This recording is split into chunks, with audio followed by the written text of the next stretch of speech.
When you came out of there, you wrote your book, and we see here what you had to say about what you saw there. Now, after all these other years since then, I've noticed a few changes when we've talked, and so has Peter Byrne when we sit down and discuss these things. Today, what do you think compared to what as when you went into the Dark Divide? How's that changed? Good, fair.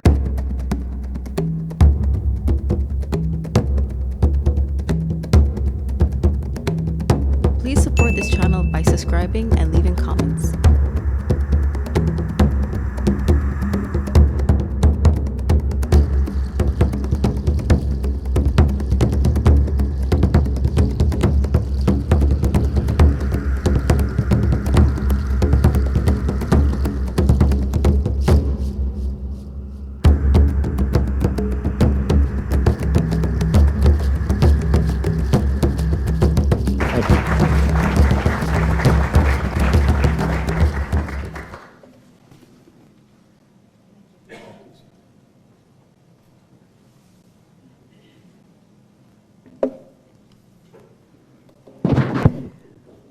Bob Pyle has just told you how he looked for Bigfoot. Molly Gloss is about to tell you how she found Bigfoot, imaginatively, in her novel, Wildlife. She took what seems to me to be the next step, which is to imagine that life. And Molly Gloss, in her career as a writer, has imagined many different things. So it struck me that she was very much a novelist of a particular region and place with what always appealed to me, a really deep historical consciousness in all of her work. And I think probably never more so than in Wildlife, which is her most recent book, which was chosen as the 2002 selection for if all Seattle read the same book. Imagine that. Imagine having a whole city reading your book. It also was an award winner. It won the James Tiptree Jr. Award, which is one of the, if I'm correct, that's actually a science fiction. Is that right, Molly? Yeah, it is a science fiction award, a real honor, it seems to me, because it shows the way Molly, both in that novel and in previous ones, really manages to span different worlds. One of her other books was classified as science fiction, The Dazzle of Day. And it takes place in space, but it always struck me as being one of the quintessential novels of the pioneering experience, no matter that it was in space. It could have been the Oregon Trail, perhaps, or so it seemed to me. That one was named a 1997 New York Times notable book and was awarded the Penn Center West Fiction Prize. And then finally, I'm working backwards here in time, but my favorite in many ways of all of her novels, The Jump Off Creek, was a winner of both the Pacific Northwest Booksellers Award and the Oregon Book Award. So welcome now Molly Gloss as she gives you yet another perspective on Bigfoot. Molly?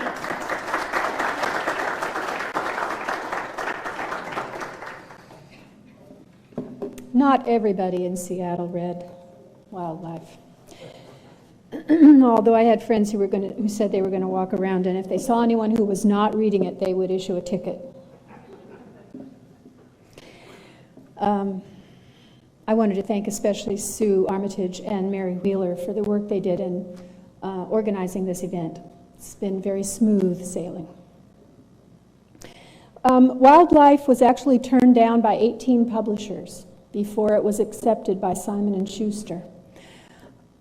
I don't think it was because it wasn't a good book. I don't think any of those 18 editors thought that it wasn't well written or that it wasn't a good book.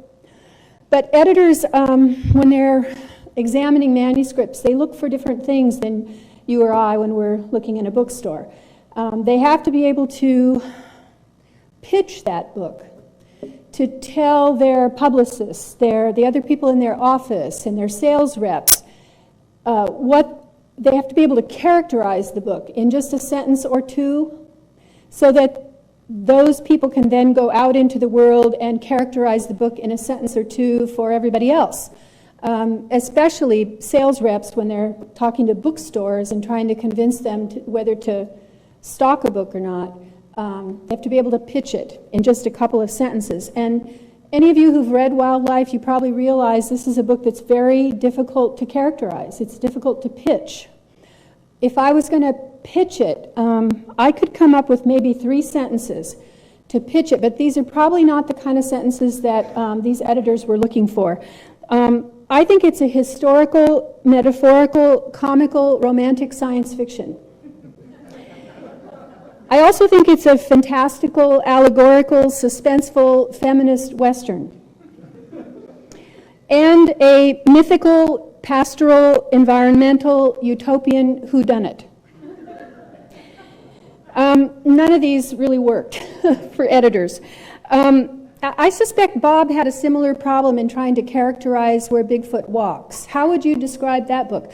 Is it natural history? Is it a Thoreau-ish memoir? Is it an extended personal essay? I suspect it's also a very difficult book to characterize. The book was finally taken by an editor at Simon & Schuster who said, I know how to sell this book. I know how to pitch it, she said. Well, her pitch was, this is an American feminine spin on all the wild man legends, Tarzan, Mowgli, the Wolf Boy, Grendel, which are all European and male-centered. This is probably not how I would describe the book, but I saw what she was getting at. And her pitch for the book, I think, might even be a good starting place for talking about Bigfoot and for connecting actually to a couple of things that Bob said. So I'm going to quote a couple of very short paragraphs from Wildlife just to get us started. Wilderness is a great reminder of the limits of human perception. Where there are no clocks or roads, time and distance behave differently, and without signs or labels, everything appears able to shift its shape. He was uncomfortable in the darkness, disliking its boundlessness. And out of this illimitable dark ocean came a fecund smell and noises he must continually strain to identify. The rubbing of tree limbs one against the other, the creaking of whole trees as they shifted on their feet, the faint rustlings and whisperings which must be animals prowling abroad at night. He was not afraid, but deeply wary, as one who is outcast and must be silent. So I want to begin there with being alone in the dark and in the woods, because darkness and being alone in the woods is not the starting point for Wildlife, but it was a hinge point for me in the writing of that book. I had begun this novel about a woman, Charlotte, who was a sort of a single mother of 5 sons, a radical suffragist and feminist, and also a writer of popular adventure stories and scientific utopian romances. I had set it just at the turn of the 20th century and had her living along the lower Columbia River at Skamakawe. This was the part I had first, the wild woman writer. At a time of great ideas and great excitement, 1905, the newspapers full of socialism, evolution, new messiahs, revolution, spiritualism, women's suffrage. Looking into the future was a hobby for just about everybody, especially writers. People thought that capitalism, the wealth that capitalism had brought to the world, might make it possible soon to abolish poverty. And utopianists thought that we might be at the cusp of a perfect world if we could just discover the mechanism that would eliminate selfishness. And some women, and my Charlotte was one of them, thought that they might be able to guarantee their happiness if they could just get the vote and reliable birth control and central heating and refrigerated produce. Charlotte loved adventure. She loved the idea of adventure, which was also a popular notion at the time, and I wanted to send her on one, something that was roughly parallel to the kinds of things she was writing about. I'd been thinking that it would be a scientific adventure, something like Jules Verne's Fantastic Adventures, because Charlotte was a person who believed in technological progress, in the advances of science, and that seemed like a logical direction for the story to take. But then something happened, something I hadn't anticipated, that at the time seemed unrelated to the novel. But it was something that changed the novel, or rather shaped it. My son got his wilderness badge, and I don't know if I have this right. Maybe some of you out there who are Boy Scouts know that there's probably another name for this badge, but he was working on his star ranking, and this badge required the boys to be taken out into the woods individually and spend the night alone sitting next to a tree. No sleeping bag, no flashlight, no food. They had their coat. They were set by a tree alone and told, wait right here, we'll be back for you in the morning, and spend the night like that. Of course, the gist of it is to give you a sense of what it might be like if you got lost in the woods, the hug-a-tree idea. And my son got his wilderness badge, but when he came back from that experience, he told me that he'd been very afraid, that he had wanted to jump up and run through the woods looking for one of the other boys, because they take out more than one boy, but they're far apart, so they can't talk to each other, which could have been really dangerous in the dark. And I was surprised by that. I think he was too, because we were an outdoors family. We'd been camping all of his life. He'd been in the Boy Scouts a long time. He'd been on 2 50-mile hikes. He'd climbed Mount St. Helen. I was astonished that he said he was afraid. But we realized as we talked it over that it was because he'd been alone, and that he'd never, ever spent the night alone before in the woods. He'd always camped with us or with the Boy Scouts. And the other thing of this is, you don't have the sleeping bag, which is a sort of an emotional cocoon. You can pull it up over your head if you hear a funny noise, and of course, it doesn't protect you from anything, but it feels like it does. And you don't have any flashlight to click on if you hear a funny noise. You can't, sweep the trees with your flashlight. No fire. So I wanted to get my wilderness badge. So we were backpacking in the Bull of the Woods Wilderness, and I went out from our campsite one night and spent the night alone sitting by a tree. I can't really tell you why I wanted to do that. I think probably I had Charlotte in mind all along, but at the time I didn't know that. I didn't think about her at all when I decided to do this. I cheated. I took my dog. I was afraid. My dog was afraid. He barked quite a lot that night. We kept hearing noises we couldn't identify. It was the first time in the woods that I had been afraid of something that was not human. You know what I mean by that? It was the first time in the woods that I had ever really felt like prey. Well, Barry Lopez has said that he always seems to be holding just a handful of questions in his hand and turning them over and over in his writing and looking at them in different ways from different directions. And he thinks that this is true for a lot of writers. I don't know if it's true for a lot of writers, for other writers, but I think it's true for me. One of the questions that I do always seem to be holding in my hand is the question of the human response to wilderness. I know that one of the things that I have repeatedly looked at in my stories and my novels is the question of how to live respectfully on a landscape without destroying it or without it destroying you.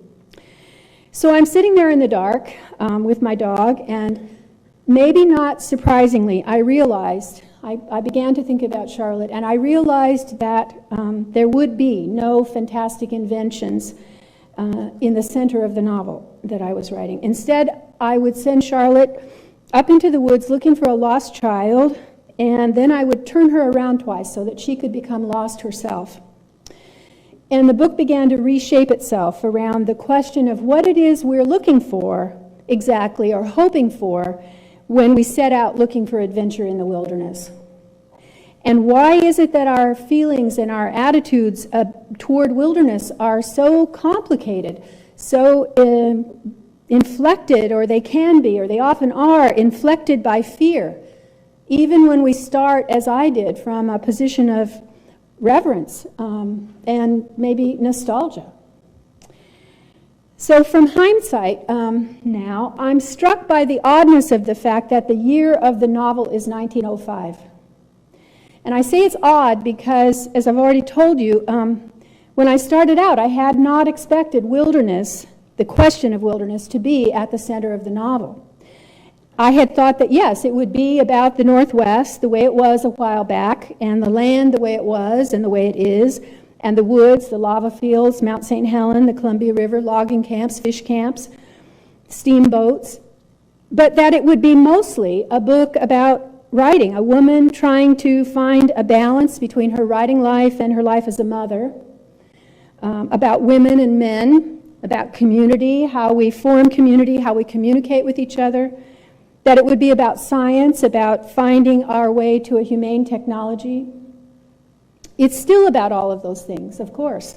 But at the center is this question, the one I always seem to be looking at, which, oddly enough, in 1905, the year of the novel, this question happened to be the central question confronting us as a country, the meaning of wilderness and the human place in it. Because in 1905, the U.S. Forest Service was officially, formally created. It was a year in which dozens of forest reserves were being carved out of the remaining western timberland. And there was a great flurry of argument between the preservationists, Muir's preservationists, and Pinchot's conservationists over the uses and the value of wilderness. And at the same time, the timber companies, who were terrified that they were going to lose access to all the remaining timberland in the West, were rushing around trying to ensure their futures by sending timber cruisers into the woods with the job of buying up all the privately held homesteads, forest homesteads. It was a critical time, a hinge point in our history, and virtually all of our present attitudes and policies toward the American wilderness were formed and settled by those events in the first years of the 20th century. So when I began to write about a woman living in the year 1905, a woman living in a logging community in the Northwest, and then when it fell out that I'd be writing about darkness, about being alone and lost in the wilderness, I found that I had sort of stumbled my way to a pretty fortunate intersection. In the beginning, I thought Charlotte would fall in with a family of Indians who were living in the very old way. Some of you know the book Ishi, Last of His Tribe. That's what I was sort of picturing, a small band of Northwest Indians who were living deeply secret deep in the woods. And so I began to do a lot of research about Northwest Indian tribes.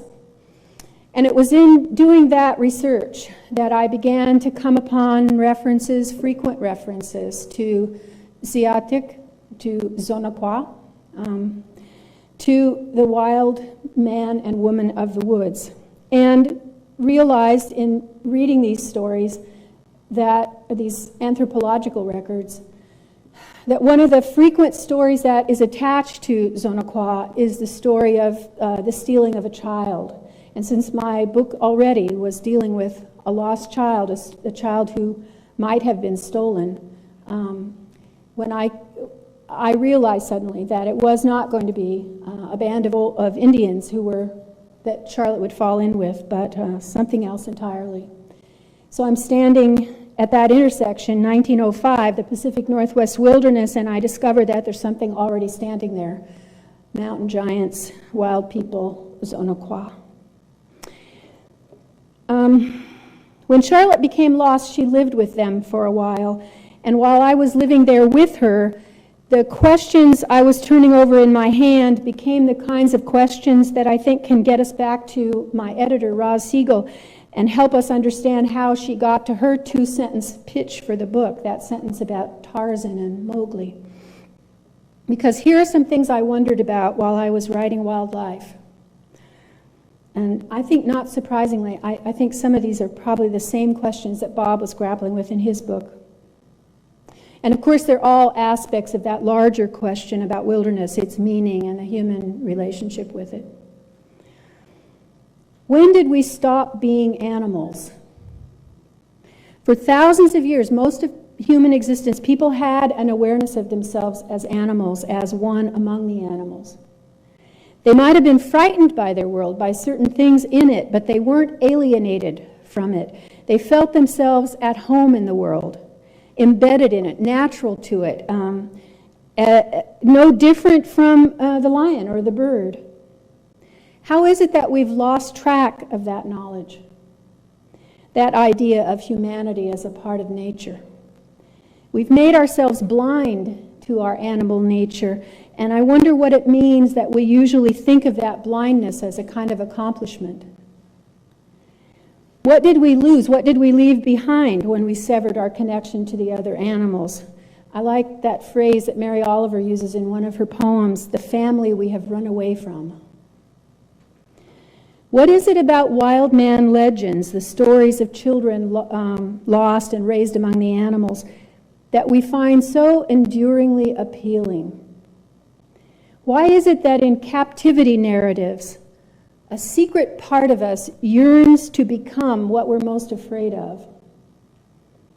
I wasn't trying to answer those questions, you understand, but I was trying to look at them, bring them under the lens, turn them around in my hand and see what I could see.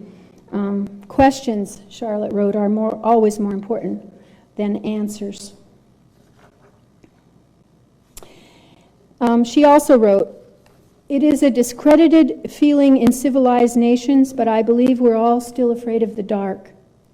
And here in this land of dark forests, the very air is imbued with such stories. Stories about Zonokwa, she means. And when she enters into the darkness at the center of the wilderness, she enters into their story. She goes native. That part of the book is dreamier. It's more sensual than the earlier parts. And when she returns to her family, her 5 children in Skamakawe, Washington, she finds that her experience living in that other, that shadowy place, the world that has Bigfoot in it, has cast her own world, the real world as it were, into a different light. Thoreau in Walden wrote, "A man needs only to be turned around once with his eyes shut in this world to be lost. Not until we are lost do we begin to find ourselves." He says a man, but I would add a woman also. Charlotte goes native, but she doesn't go crazy. She goes up into the woods, a cocky, self-sufficient, judgmental, strident, thoroughly modern woman, and comes out deeply sane, deeply aware of the very thin and permeable veil that separates animals from humans, men from women, reason from emotion, civilization from wilderness. Not until we are lost do we begin to find ourselves. I think that could be a metaphor for quite a lot of things. I want to use it, this idea of going lost and being found and craziness and sanity, to come at another question, the question of why I wrote about Bigfoot in this way in a novel rather than, say, a history of the year 1905, or, as Bob did, a Thoreau-ish kind of natural history narrative. So here's something that Charlotte says at the beginning of my novel, her novel. "To write, I have decided, is to be insane. In ordinary life, you look sane, act sane, just as sane as any mother of 5 children. But once you start to write, you are moonstruck, out of your senses. As you stare hard inward, following behind your eyes the images of invisible places, of people, of events, and listening hard inward to silent voices and unspoken conversations, as you're seeing the story, hearing it, feeling it, your very skin becomes permeable, not a boundary, and you enter the place of your writing and live inside the people who live there. You think and say incredible things. You even love other people. You don't love your children and your husband at all. And here's the interesting thing to me. When this happens, you often learn something, understand something that can transcend the words on the paper. The way she disappears into the work is exactly how I feel when I'm writing, and how many other writers have told me that they feel. And as far as that goes, I think it's also the way many of us as readers feel, because in our best books, we're brought along as readers to that place inside the story, and we become for a while the people in the novel. We lose ourselves, and we live body and mind in that imaginary world. It's a sensual, holistic way of knowing and learning about a world. And it's the closest thing we have to the poetic tradition of Homer's time, when people listened to poetry and then they memorized the verses in a kind of self-hypnosis and became totally submerged into the story, the poetry, which they considered the only true path to understanding the world. In our tradition, the scientific tradition, which is a recent idea, maybe only 300 or 400 years old, if you want to understand something, you have to stand back from it. You have to observe it and measure it and reason your way toward an understanding. In science, the mind is the only reliable way to learn something, and emotion has to be separated out. Every form of emotional knowledge, imagination and dreams and storytelling, all forms of art really, are distrusted, because the facts that underlie art aren't really hard facts. You can change them any way you like just by arguing about them. Getting lost, losing yourself in a poem or a book or a film, a dance performance, is an unreliable, inexact, not reproducible way of knowing and learning about the world. So for a couple of hundred years now, we've sailed along in complete confidence that the power of science and technology would eventually solve all our problems. That's what we mean by the word progress. But our technology, while it's been spinning off into ever more impressive new realms, it's now become clear to most of us, I think, that people are going on being unhappy in all the usual ways, and in some new ones as well. There are probably a lot of reasons for that, but one of them almost certainly is that science can tell us how to do something, but it can't tell us what to do or whether we ought to do it. And of course, in our world, if something can be done, it will be. So that might be the reason why sometimes things seem to be going wrong for us. For most of human existence, before science and the objective method took over, people learned about the world in a sensual way by living in it, joining themselves to it, just exactly the way Charlotte lives inside her novels, the way I live when I'm writing a novel. People understood on an emotional level that everything was related to everything else, and that knowledge of the world came from experiencing that rich web of relationships, feeling those associations, not from analyzing them, not from standing back and observing them. And it may be that one of the things that's wrong with us in the 21st century and eats away at us is that we all know in our bones that the natural world is all of a piece, and we want to understand where we fit in. We need to know that, and now we've begun to suspect that science will never be able to tell us, will never illuminate what is really important, the real questions. Not, for instance, the question of whether Bigfoot exists, but instead the question of why we are afraid of the primitive in our human nature, and so we transform that part of our nature into myth and put it away in a closet labeled not real. All of us who are writers, we know that when we come to a sticking place in our work, there are devices for tricking our subconscious into revealing a path to follow. If we're stuck, we might doodle or play the guitar or lie down on the floor for a while, go for a walk, take a shower, take a nap. We allow our minds to drift away from the work, which is something like allowing a muscle to unclench so that the words can find their way in, not by fighting a way through, but by sneaking past while the guard's looking the other way. And this is what I think of when I think of the relationship between art and science. I also very much like Bob's quoting Nabokov about the slope of art and the slope of science meeting somewhere. The poetic tradition and the scientific tradition, not a war. But when we write and when we read novels, fiction, I think of our rational minds drifting, unclenching, so that metaphor can make its way in, so that imagination can throw things into a different light. In our art and our poetry and our fiction and our music and our drama, we can sometimes find a way to trick our reason into revealing a path to follow. I don't really know why I'm drawn to storytelling, to look at these questions in my hand, these questions about landscape and legend, as it's said in the title for this talk, in novels rather than, say, writing symphonies or history. But I feel in my bones that there's value in doing it that way, in approaching it in fiction. I know we've got ahead of us in this century a big wilderness full of big rocks, to find our way through. And we'll need science for this, absolutely. Science will give us the facts, not as quickly as we sometimes pretend, but slowly. And once in a while, science can give us a meaning that can be discerned from the facts.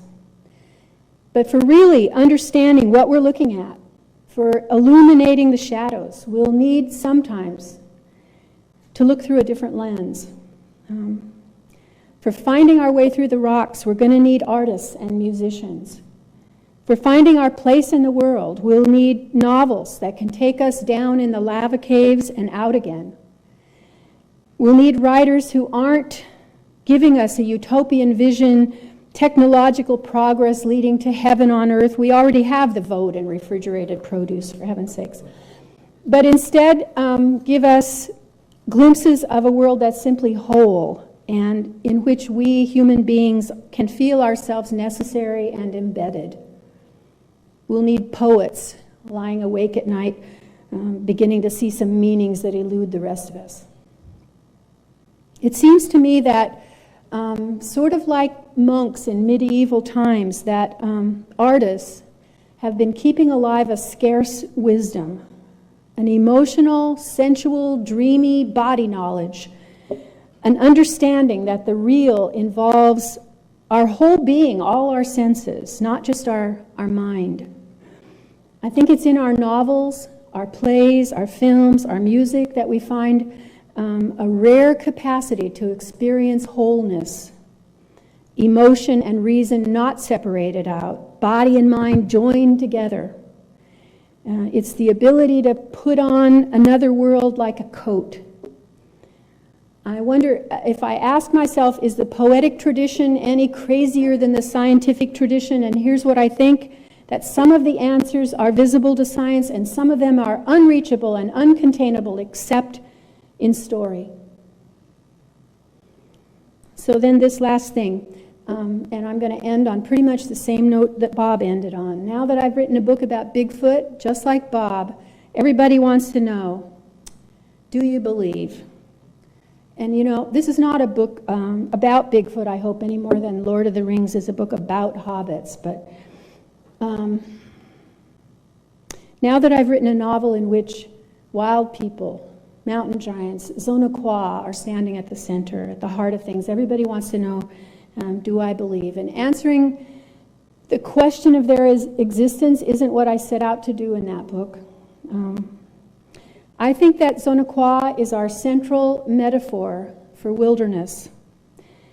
I think whether she's real or not is almost beside the point.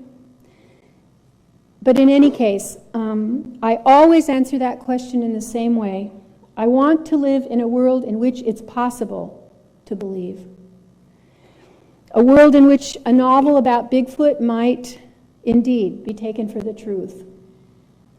I want to live in a world in which a woman alone in the wilderness might see against the darkness some shadows, some shapes, might hear some voices whispering that in a language she doesn't know, and believe that she's been a witness to something profound and crazy and glorious, a mystery. We live in a contracting world, a world that's being very roughly handled at times, a world with fewer and fewer shadowlands. I want to live in a world that still has room for wild people to live a free life, roaming around in the mountains, a world that still has dark places for giants to hide in. Thank you.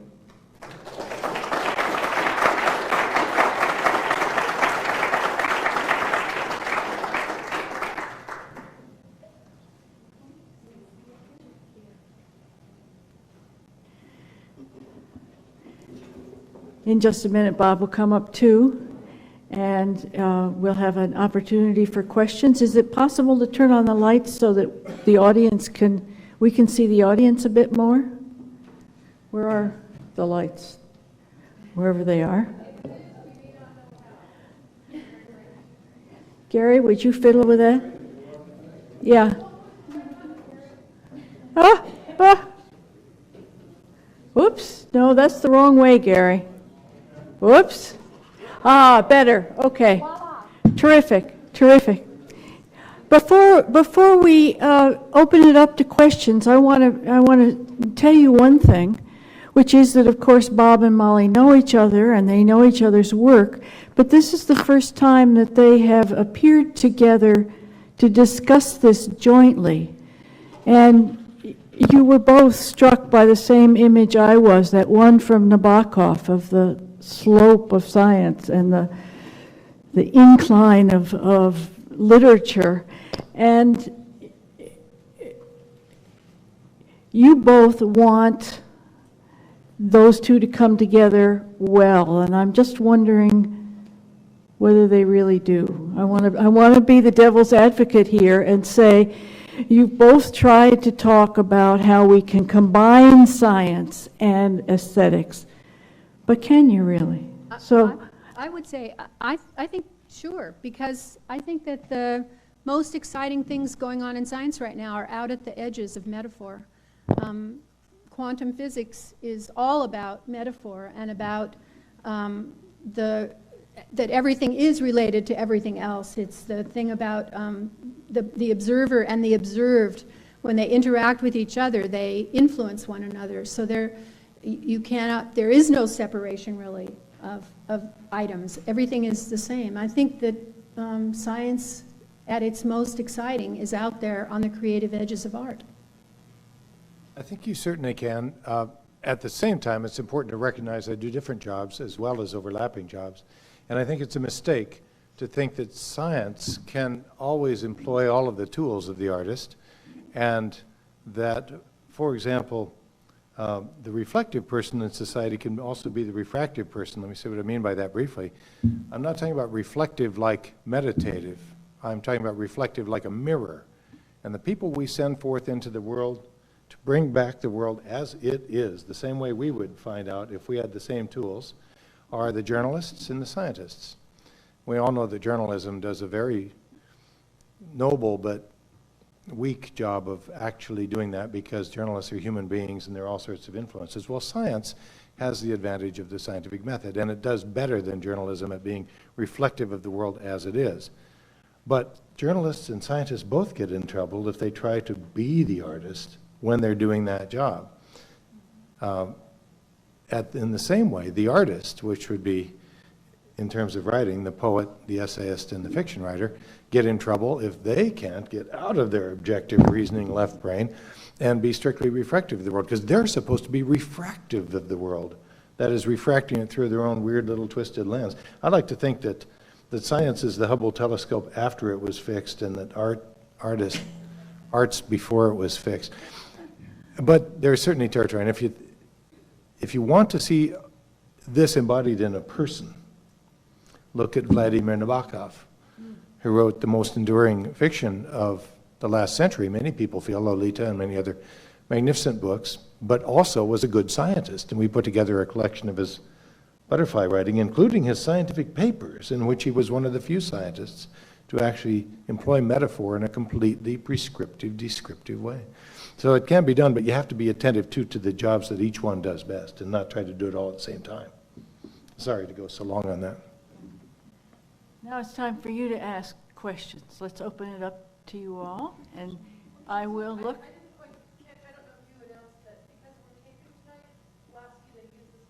Oh, I didn't know that. Okay. Okay.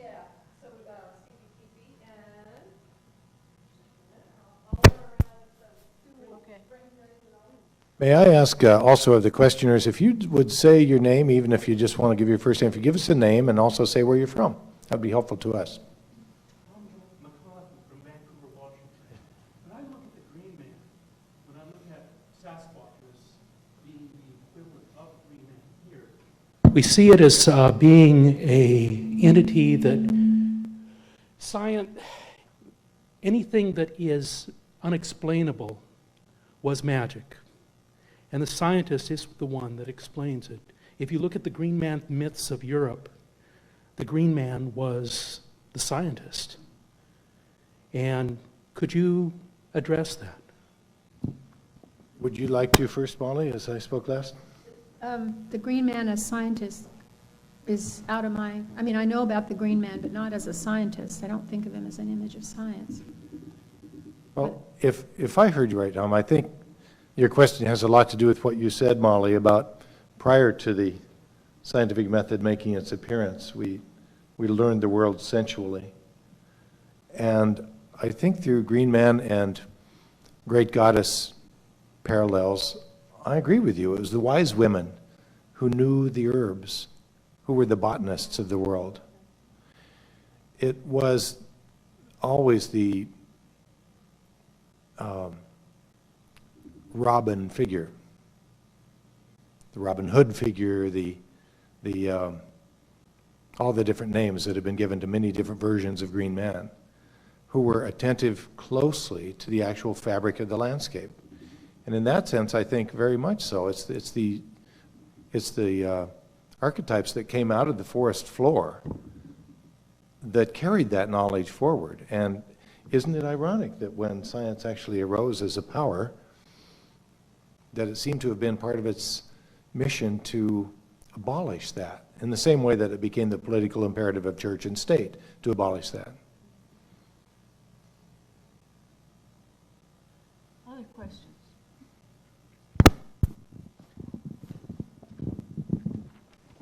Thank you.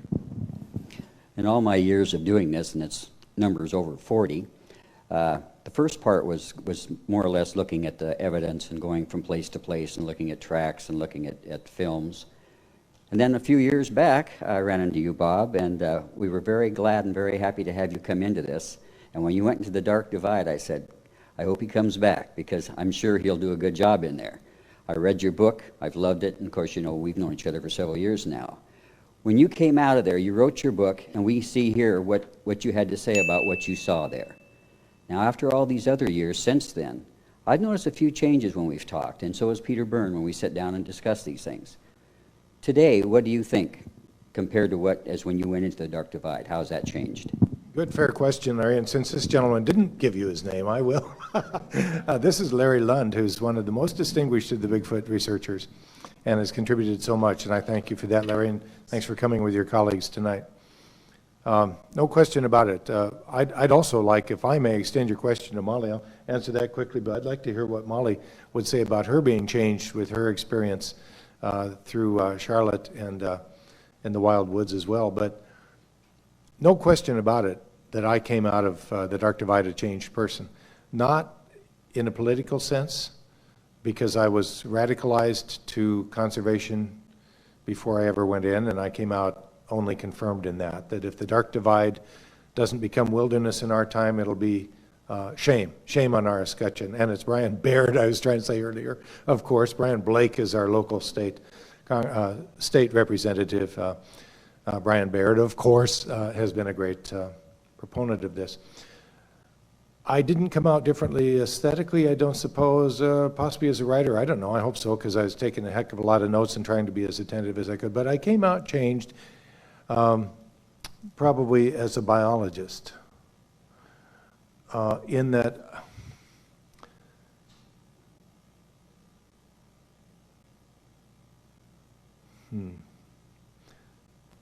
you know, because I have a biological training, I'm used to finding physical evidence of the appearance of plants and animals. My field is the distribution of plants and animals, especially butterflies. And I went out a couple of weeks ago because I heard a rumor that a particular butterfly, the smallest one in North America, had been found in the Umatilla Refuge on the Columbia River in Oregon. And I went out to try to find it in Washington, and did, by being attentive to its food plant, its nectar plants. New butterfly for Washington State. Now that's cool, that's a hit, that's a buzz, and it's physical. And the specimen, and I did collect one male of, it's a species that doesn't even spend the winter, so it was doomed, but the first frost anyway. It's in the museum, it says it's there. I think that hasn't changed in me, and probably that's why I don't say, outright that I'm a believer. Because I haven't seen yet something that has said to me, this can't possibly be anything else. And maybe I'm infected with that need as a biologist. And I think it's a good thing to have a rigorous attitude toward these things. You'd agree with that. But on the other hand, I did come out through the experience of those sounds, those tracks, and certain other experiences I had that I didn't relate, and redoubled by that second impression 9 years later in the same place of the same size. I came out realizing that the bounds of possibility are probably greater than I ever thought, and that you have to recognize territory beyond what you can establish here and now. You don't have, it's not black and white. It's not a matter of this isn't real, this is real, I can prove this, I can't prove this. It's a matter of this is real and I believe it because the airplanes usually don't fall down, so those physical attributes of an airplane probably really do work. They're real. This probably isn't real. We agree there's no elephant in this room right now, perhaps.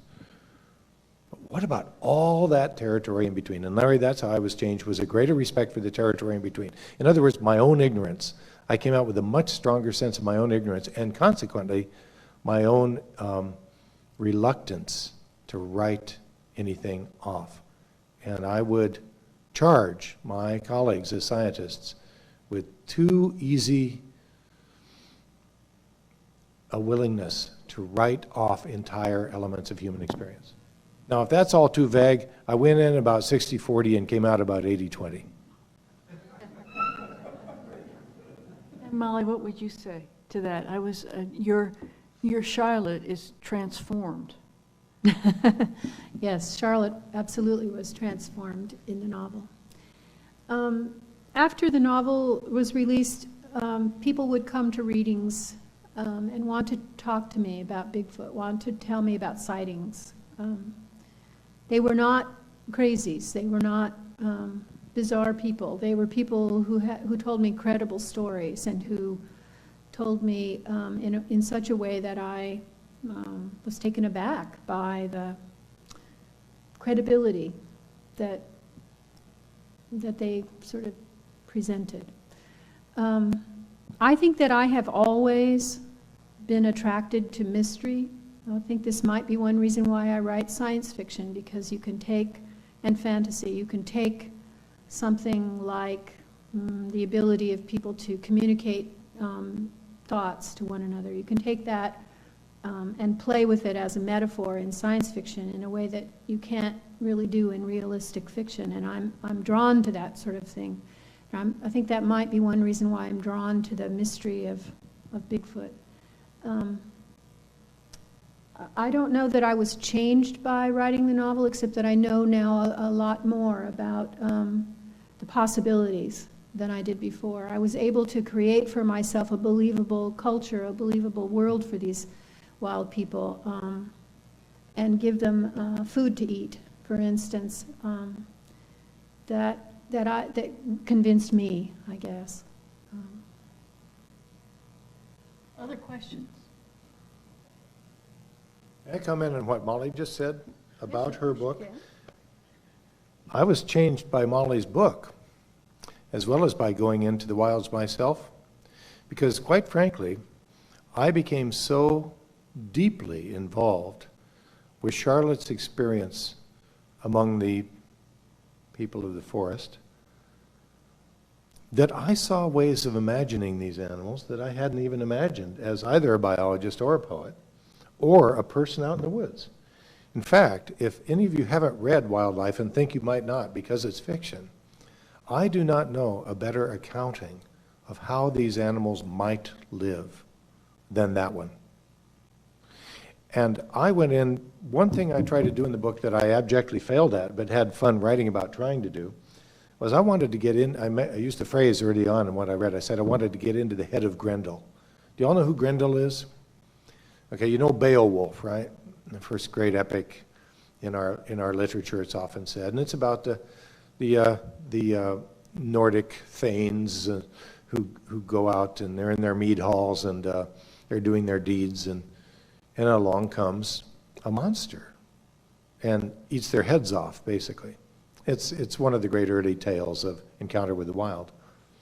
Well, John Gardner, who was one of our finest novelists, who sadly died in a motorcycle crash at, I think, 52. Was it 54? He was in his 50s anyway.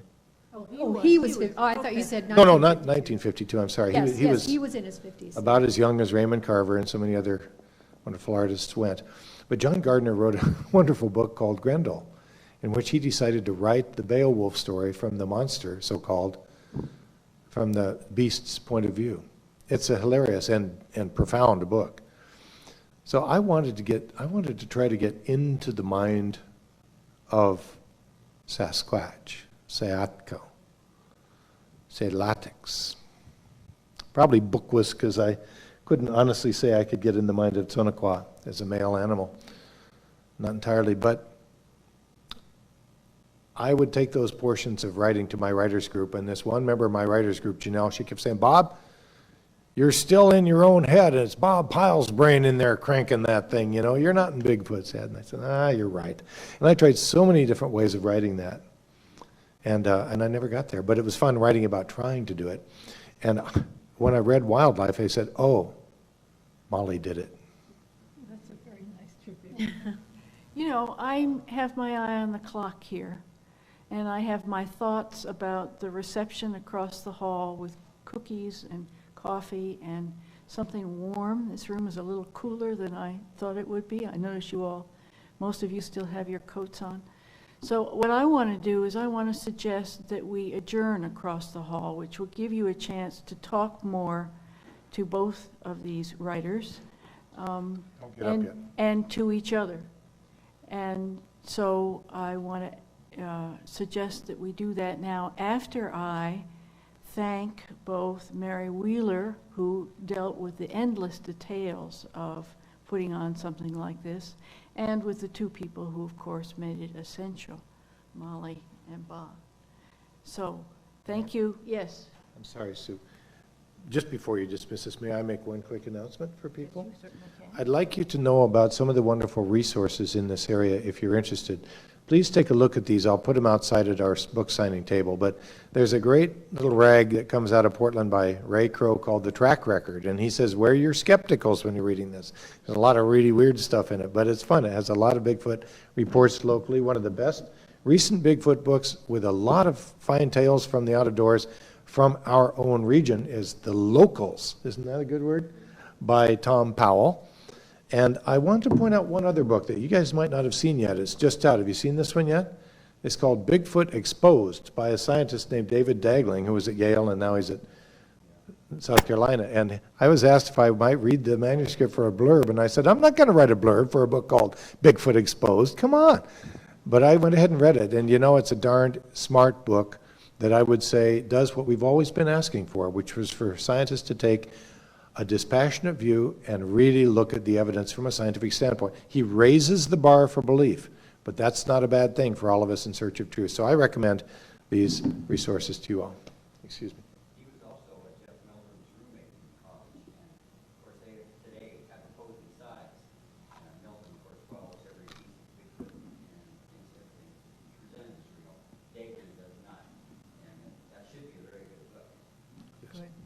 Come and talk about it some more in a warmer room. Thank you very much. And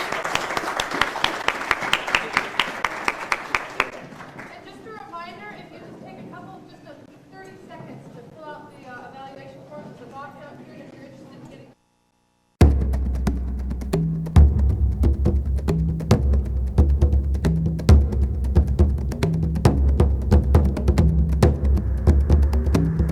If you're enjoying all this rare and unique content, please show your support by subscribing and leaving comments.